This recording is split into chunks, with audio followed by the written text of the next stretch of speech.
सुभाष का नाम का एक लड़का था, उम्र 28 साल। एक साधारण मध्यम वर्गीय परिवार से था वह। उसके पिता लंबे समय से सऊदी अरब में मजदूरी करते थे और घर की सारी जिम्मेदारी उठाते थे। लेकिन 2 साल पहले एक साइट एक्सीडेंट में पिता का देहांत हो गया। उस दिन से सुभाष ने खुद को परिवार का एकमात्र सहारा मान लिया। वह पढ़ाई में अच्छा था, लेकिन घर की हालत ऐसी नहीं थी कि वह आगे पढ़ सके। दिल्ली में एक छोटी सी प्राइवेट कंपनी में क्लर्क की नौकरी कर ली। महीने के आखिर में जो सैलरी आती उससे घर चलता और माँ की दवाइयाँ होती। शादी की बात माँ ने ही चलाई थी।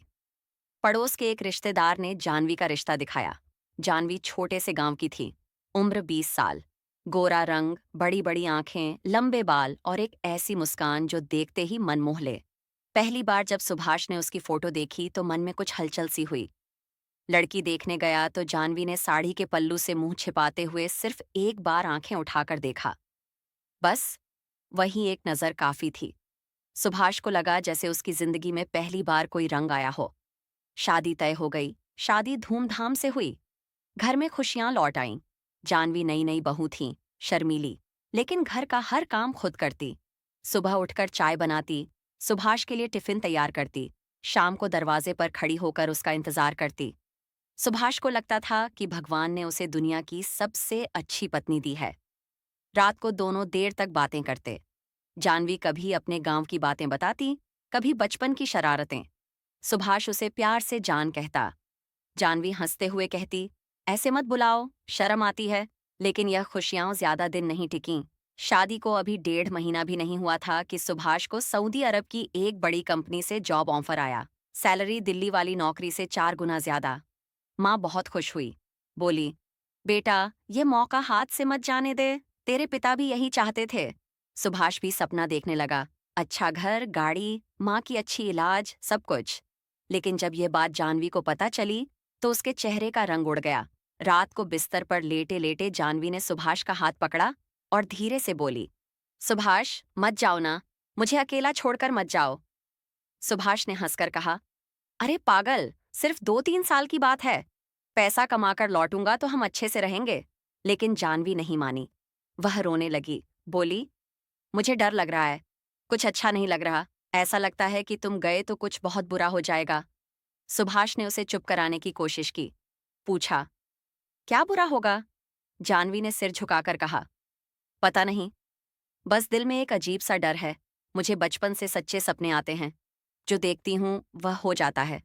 सुभाष ने इसे औरतों का वहम समझा। बोला, शादी के बाद कोई ऐसा सपना आया जो सच हुआ? जानवी ने इनकार में सिर हिलाया।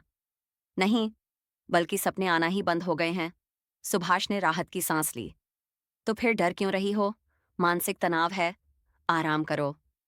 लेकिन जानवी की आंखों में डर साफ दिख रहा था। वह बार बार कहती, मुझे छोड़कर मत जाओ, मैं अकेले नहीं रह पाऊंगी। फिर भी सुभाष चला गया। एयरपोर्ट पर जानवी रोती रही।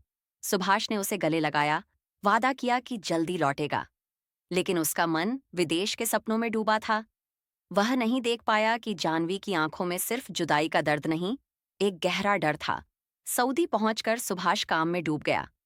शुरुआत में रोज जानवी से बात होती। वह कहती, मैं ठीक हूं, तुम अपना ख्याल रखो। लेकिन उसकी आवाज में उदासी साफ थी। धीरे धीरे कॉल्स कम हो गईं। सुभाष व्यस्त था। कभी कभी वह खुद फोन करता तो जानवी का फोन बंद मिलता। सुभाष को गुस्सा आने लगा। सोचता, शादी को अभी 6 महीने भी नहीं हुए और ये बात करना बंद कर दे। आखिरकार गुस्से में उसने जल्दी टिकट करवा ली और वापस भारत लौट आया। मन में था कि घर जाकर जानवी का दिमाग ठीक करेगा। लेकिन घर पहुंचा तो दरवाजे पर बड़ा सा ताला लगा था। पड़ोसियों से पूछा तो बोले, तुम्हारे जाने के 2-3 महीने बाद ही घर बंद हो गया। जानवी को किसी ने देखा ही नहीं। सुभाष का दिल बैठ गया। उसने ताला तोड़कर अंदर घुसा। घर वीरान पड़ा था, सामान बिखरा हुआ। किचन में चूल्हे पर सब्जी रखी थी, लेकिन अब सड़कर बदबू मार रही थी। जानवी के कपड़े ड्रेसिंग टेबल पर ऐसे पड़े थे जैसे वह अभी अभी तैयार होकर कहीं गई हो। बिस्तर पर उसकी चुन्नी पड़ी थी। सुभाष की आंखें नम हो गईं। उसने जानवी की मां को फोन किया। वे रोने लगीं। बोलीं, 2 महीने पहले जानवी ने फोन किया था। कहा था कि सऊदी जा रही है तुम्हारे पास। उसके बाद कोई खबर नहीं। सुभाष स्तब्ध रह गया। उसने कभी जानवी को नहीं बुलाया था। वह दोस्तों रिश्तेदारों से पूछता रहा, लेकिन किसी को कुछ नहीं पता था। रात को सुभाष को पहला सपना आया। जानवी रो रही थी, चिल्ला रही थी, सुभाष, मुझे बचा लो, ये लोग मुझे जानवरों की तरह रखते हैं, तुमने मुझे अकेला छोड़ दिया। सुभाष सपने में उसे दिलासा देने दौड़ा, लेकिन आंख खुल गई। वह पसीने से तर था। जोर से जानवी का नाम पुकारा, लेकिन कमरे में सिर्फ अंधेरा था।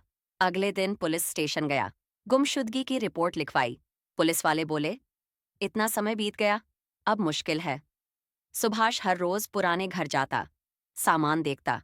एक दिन बैठक का ताला खोला तो उसके होश उड़ गए।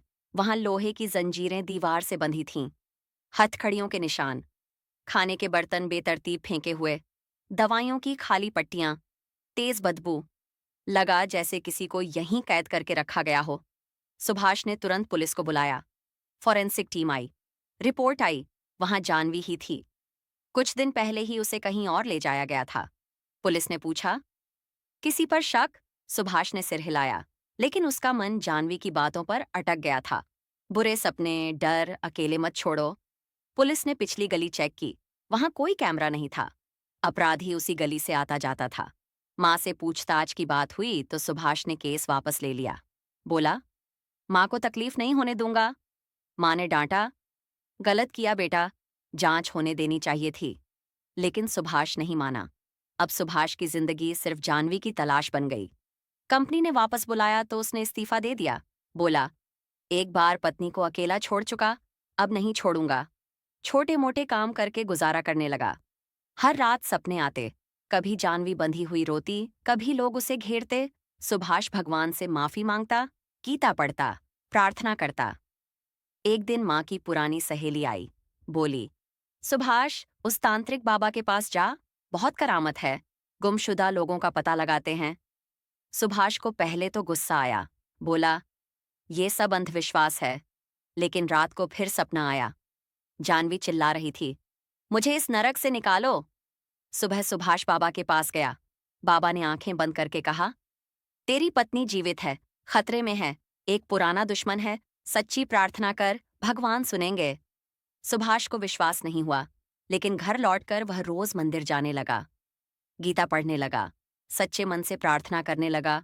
दिन रात जानवी के लिए दुआ मांगता, गांव गांव घूमता, उसकी फोटो दिखाता। महीनों बीत गए। सुभाष कमजोर हो गया, बाल सफेद होने लगे, लेकिन हार नहीं मानी। एक दिन एक ट्रक ड्राइवर ने फोटो देखकर कहा, यह लड़की तो मैंने देखी है।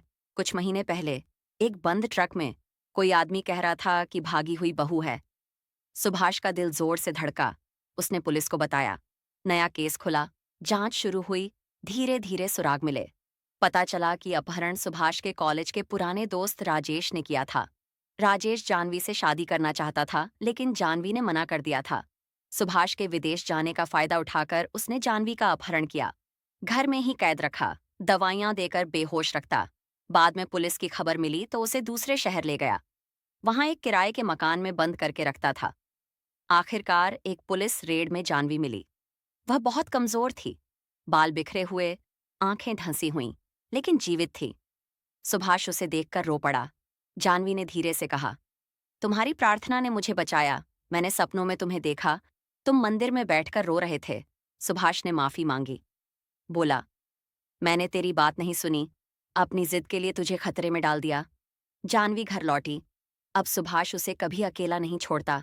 दोनों साथ में छोटा सा बिजनेस करते हैं। माँ खुश है।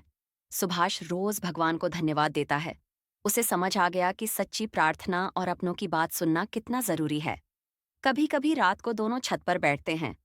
जानवी सुभाष का हाथ पकड़कर कहती है, अब मुझे कोई डर नहीं लगता, क्योंकि तुम हो। सुभाष मुस्कुराता है और कहता है, और भगवान हैं जिन्होंने हमें फिर मिलाया। सीख, अपनों की बात को कभी नजरअंदाज न करें। जिद और अहंकार से बड़ा कुछ नहीं होता, और सबसे बड़ी ताकत है सच्ची प्रार्थना और प्यार।